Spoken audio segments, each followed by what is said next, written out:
आज चाहिँ मैले के सिकाउन लाग्छु भने मतलब हामीले चाकु त युज गर्छौँ होइन, कसरी युज गर्ने, कटिङ गर्दा कसरी कटिङ गर्ने भनेर मैले सिकाउन लाग्छु होइन।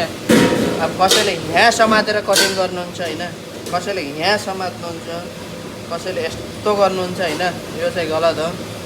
ठ्याक्क कटिङको भने यो भाग भयो होइन,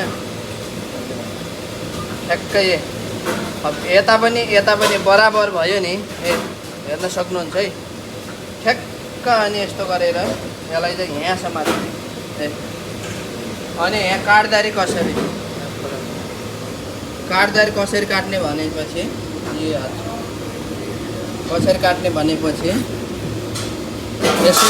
हात यसरी राख्ने नि, यो औँला काटिन्छ यसरी काट्ने। अनि कोहीले यस्तो गरेर काट्नुहुन्छ, यहाँ छिल्लिन्छ है। यसलाई चाहिँ यस्तो गरेर काट्यो भने यहाँ हाम्रो लाग्दैन, यहाँ जान्न। यस्तो गरेर यस्तो गर्ने, यस्तो गरेर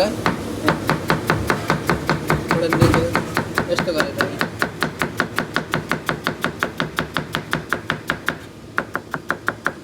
यस्तो गरेर काट्नु भयो भने सहिलो हुन्छ। यसरी मैले तल हेरेकै छैन, देख्न सक्नुहुन्छ है, हेरेकै छैन। यसरी काटियो भने चाहिँ कसैको हात काटिन्न।